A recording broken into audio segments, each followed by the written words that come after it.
आई महारानी जी आई। अपनी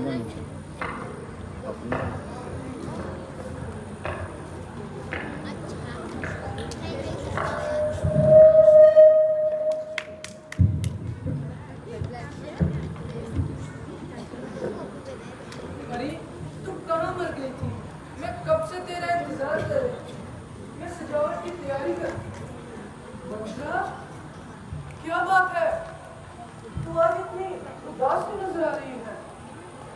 कुछ नहीं महारानी जी, कोई सोच में पड़ी हुई थी। सोच में पड़ी हुई थी? भला कैसी सोच में? सोच रही थी कि ये जमाना कितना बदल गया है। कोई एक दूसरे का भला चाहता ही नहीं, अपना बेगाना हो रहा है। हाय रे जमाने। जमाना बदल गया है? कहीं तेरे साथ किसी ने धोखा किया है? मेरे साथ कोई क्या धोखा करेगा नहीं? अगर करेगा भी तो उसे क्या हासिल होगा? धोखा तो उसके साथ किया जाता है जिससे कुछ हासिल हो। मेरे पास तो आपको प्यार के सिवा है ही क्या जो कोई मुझसे धोखा करेगा? अरे तो फिर बात क्या है? तुझे इस जमाने की इतनी फिक्र क्यों हो रही है? कुछ नहीं महारानी जी। ओफो, जब भी आती है कोई ना कोई बड़ी बात लेकर आती है। लगता है आज भी कोई बड़ा फितना उठने वाला है। जी हाँ महारानी जी, ऐसा फितना कि मंत्रा गोली से महारानी से गोली होने वाली है। अरे आखिर कुछ कहोगी भी? कहूँ क्या, कुछ कहा नहीं जाता, बिन कहे रहा नहीं जाता। बुरा हो रहा है? ज्यादातर शाह हो रहा है? मंत्रा, कुछ कहोगे भी? आखिर किसके हक में बुरा हो रहा है? अरे पगली, बुरा तो तेरे हक में हो रहा है। आज से मुझे ही सोचना होगा कि महारानी फिर गई जब कुशल्या। मतलब तू साफ साफ कहेगी भी या नहीं? जानती है तेरी इन पहेलियों से मेरे दिल पर क्या दुख गुजर रही है। अभी क्या है रानी जी, ना जाने क्या क्या गुजरेगी जब ये सुनोगे। ओहो क्या कहूँ, मुझसे नहीं निकलता। तो फिर वही बात। अगर महारानी जी सुनना ही चाहती है ना, अपना कलेजा थाम कर सुनो। महाराज ने कल सुबह रामचंद्र को राज्य देने का फैसला लिया है। तुझे मुबारकबाद देने का इनाम ही चाहिए था तो सीधे सीधे कह देती। इधर आ। इतनी सारी सजावट की तैयारी जो मैं कर रही हूँ वो इसी के लिए तो कर रही हूँ। चल बता, तुझे क्या चाहिए? छुट्टी महारानी जी। छुट्टी? मगर क्यों? जो काम कल होना है उसे आज ही पूरा कर लेना चाहिए। मंत्रा तो पूरी बात कहेगी भी या नहीं? तो क्या तू महाराज के इस फैसले के खिलाफ है? मैं खिलाफ भी हूँ तो भी क्या। अरे महाराज ने जो फैसला लिया है ठीक ही लिया है। वाकई ही रामचंद्र इस काबिल हैं कि इस सारी अयोध्या को अच्छी तरह संभाल सके। जैसे तुम बोली वैसे ही महाराज बोले। आज तो चिल्लाकों का जमाना है। वाह रे रानी कौशल्या, तूने तो एक तीर से दो दोष शिकार कर लिए। तुम मेरे राम को नहीं जानती। वे वाकई इस काबिल हैं कि उन्हें राज मिले। महारानी जी, मैं आपसे एक बात पूछूं? कहो। इस बार में महाराज ने आपसे एक सलाह ली थी। इसमें मेरी क्या सलाह लेनी? ये तो राज का फैसला है। अच्छा ये बता दो कि महाराज जहाँ से कब के नहीं आ रहे? कोई 4 रोज से। आपको पता है इस समय वो है कहाँ? इससे मुझे क्या लेना? होंगे बहन कौशल्या या सुमित्रा के महल में। और वही ने याद भुना गया, वहां मैं भी चलेगी। मैंने उनकी बातें अपने कानों से चोरी चोरी सुन ली। महारानी जी, मैं आपसे एक बात पूछूं? तो क्या आपको रानी कौशल्या और सुमित्रा एक लगते हैं या दो? अरे तू पागल तो नहीं? वो 2 ही हैं। नहीं महारानी जी, तो दोनों ही एक ही हैं और आपके तो खिलाफ भी हैं। आपको देखना तक नहीं पसंद करती।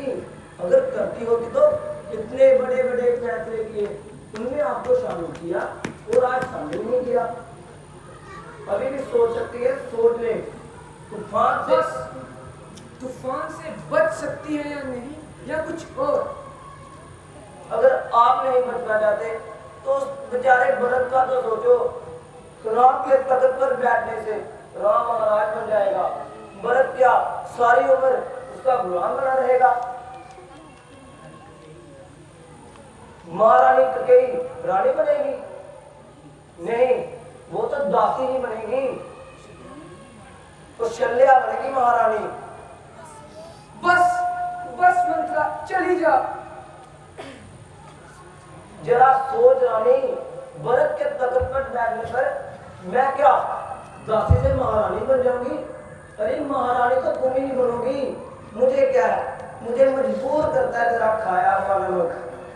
तुम्हारी नहीं तो रानी कुशल्या की दासी बन जाऊंगी। बस मंत्रा, चली जा, चली जा, मैं और कुछ नहीं सुनना चाहती। चलती हूँ महारानी जी, महाराज आते ही होंगे, दो मीठी मीठी बातें करेंगे और रानी को पानी कर लेंगे।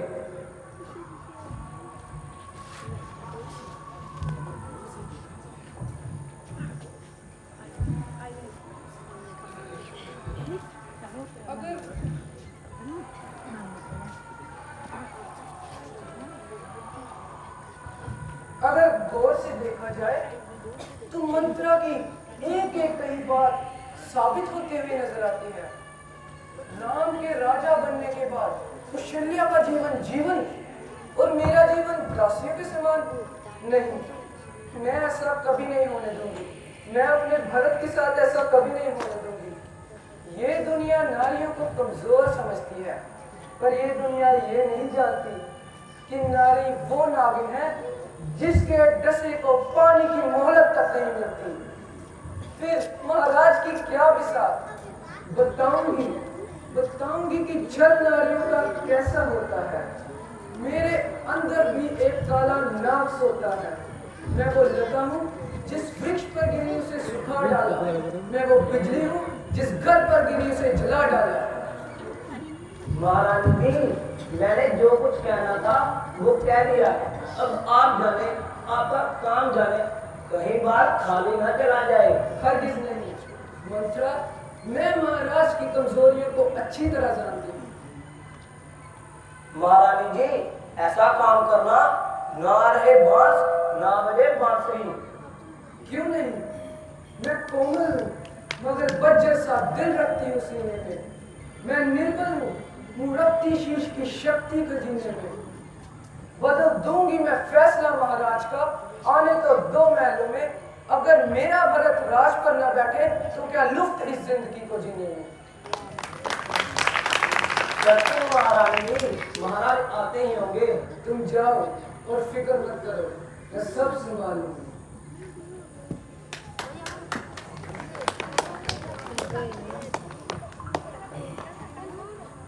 सावधान, महाराज अधिराज अयोध्या नरेश, महाराज दशरथ जी पधार रहे हैं।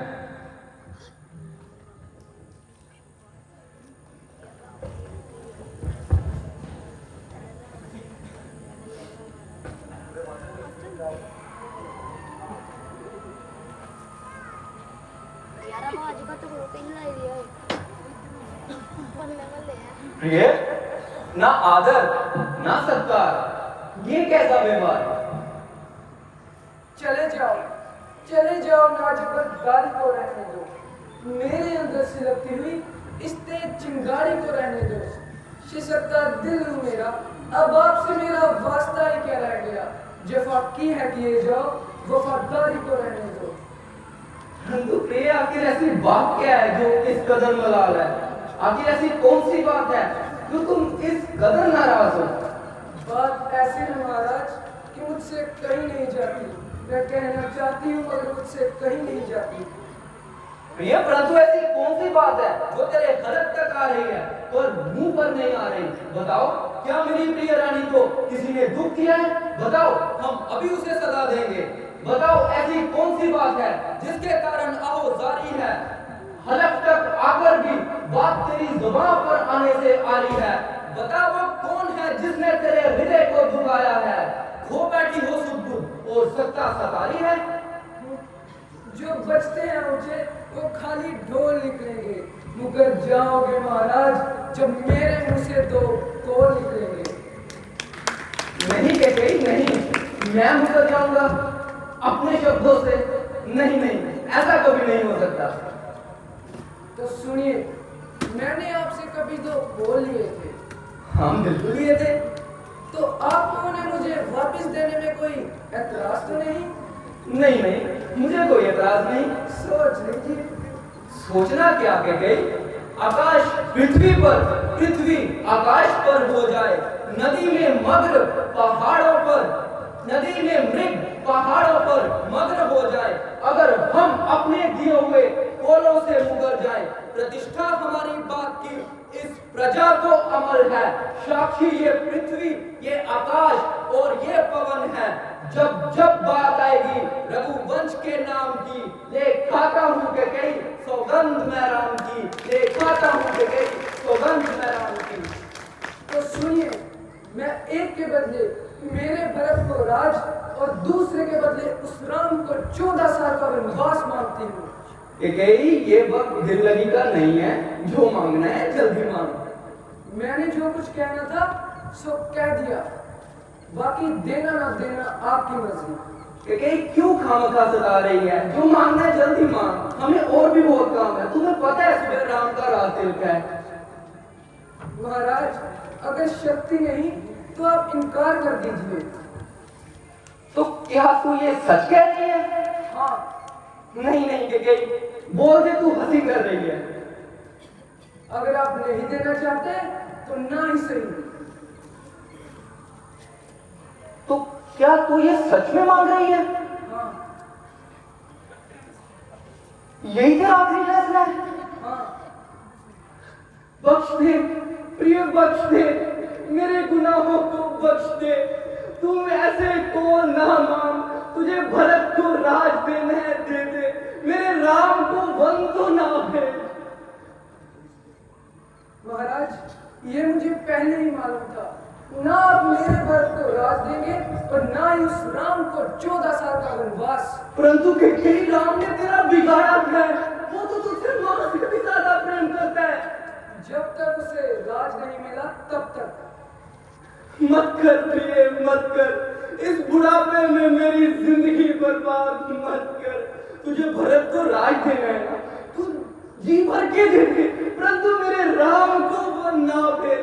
मैं उसके बिना हरगिज़ जिंदा नहीं रह पाऊंगा कैकेयी। तेरे आगे ये झोली है, दया कर दे, दया कर दे। पहली बार खोली है, दया कर दे, दया कर दे। तू बदल दे अपना फैसला, दयालु है तू, भोली है, दया कर दे, दया कर दे। कॉल करना आसान है महाराज, पर निभाना बहुत मुश्किल। हरियों जायम, मैंने तेरा क्या बिगाड़ा? क्यों तू ये सब कर रही है? क्यों तू मेरे राम को मुझसे दूर कर रही है? हे ईश्वर, मैं राम को किस मुंह से कहूंगा कि तू वन को चला जा? जुदा मेरे हाथ से डंगोरी ना होने दे, मेरी आंखों के सामने खून की होरी ना होने दे। तू सब कुछ ले ले, बर्बाद कर दे मेरा सर, तू मेरे दिल के खजाने की चोरी ना होने दे।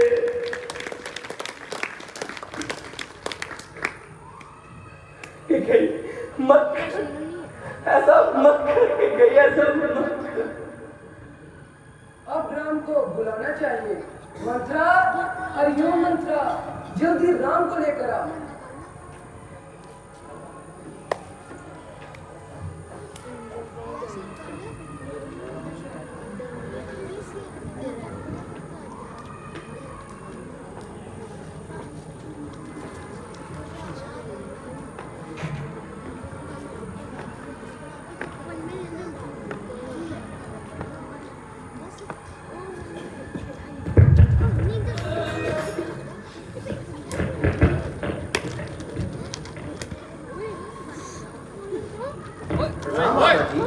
चिरंजीव रहो बेटा।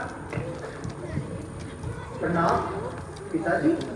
पिताजी, माताजी, पिताजी बोलते क्यों नहीं? क्या बात है माताजी? बेटा, बात तो बड़ी मामूली सी है। महाराज ने राज तिलक की रस्म को रोक दिया है और तुम्हारे बदले राज भरत को देने का फैसला लिया है और तुम्हें 14 साल के वनवास पर जाने का आदेश दिया है। ना जाने किस पाप का बदला ले रही है। स्वतन की आग ने तेरे दिल को जलाकर खाक कर दिया है। हरिओम हे ईश्वर, मैं ये जुदाई का सदमा कैसे सह पाऊंगा? हे ईश्वर, हे ईश्वर। माताजी, आखिर बात क्या है? जुदाई का सदमा, बदला, स्वतन किया, आखिर बात क्या है माताजी? बेटा, बात तो मामूली सी है। बस बात ऐसी है कि तुम कहीं अपनी बात से मुकर ना जाओ। इनकार कर दूं? आपके दिल में यह बात आई ही क्यों? राम अपने माता और पिता के हुक्म को पालन करने के लिए जान भी निछावर करने को तैयार है। बताइए, जल्दी बताइए माताजी। बात इतनी सी बात है कि महाराज ने राज तिलक की रस्म को रोक दिया है और तुम्हें 14 साल के वनवास पर जाने का आदेश दिया है और तुम्हारी जगह अब राज तिलक भरत का होगा। बस माताजी, बस। एक अयोध्या का राज तो क्या, पिताजी के हुक्म पर अगर दुनिया का राज भी कुर्बान करना पड़े तो राम तैयार है माताजी। बेटा, मैंने तो बड़ा कहा कि राम और भरत दोनों मेरे ही बेटे हैं। महाराज है कि मानते ही नहीं। बस कर वो जहरीली नागिन, बस कर। जले हुए को और कितना जलाएगी तू? वो जहरीली नागिन कितना जलाएगी? हे ईश्वर, अभी भी वक्त है कि कहीं, अभी भी वक्त है। मेरे हारे हुए खोल बदल दे के गई, मेरे राम को मेरे आंखों से दूर ना करके गई, ना कर। पिताजी, ये क्या? आपकी आंखों में आंसू? घबराइए मत पिताजी, घबराइए मत। मेरे लिए माता और पिता का दर्जा एक समान है। आपके हुक्म पर जान न्यौछावर करना मेरा कर्तव्य है। आपके दिए हुए कौल जरूर पूरे होंगे, अवश्य पूरे होंगे। युद्ध से डरे जो बलवान नहीं है, कर्तव्य से डरे वो इंसान नहीं है। माँ बाप के नामों पर लगाए जो तब्बा, शैतान है संतान वो संतान नहीं है, शैतान है संतान वो संतान नहीं है। बेटा, इधर आ, मेरे पास आ, मैं तुझे जी भर के देख लूंगा, क्योंकि मुझे मालूम है जिंदगी में ये वक्त दोबारा कभी नहीं आएगा। एक बार इधर आ, तुझे प्यार तो कर लूं, जी भर के तेरा राम में दीदार तो कर लूं। पिताजी, घबराइए मत पिताजी। राम, ये मेरे ही कर्मों का फल है, इसमें किसी का कोई दोष नहीं। वो देखो सामने घिनौने बादल उमड़ रहे हैं, सितारों का कहीं नामो निशान तक नहीं, इंद्रासन सब जल रहे हैं। वो देखो राम, वो देखो राम, वो। पिताजी, होश करिए पिताजी, होश करिए पिताजी।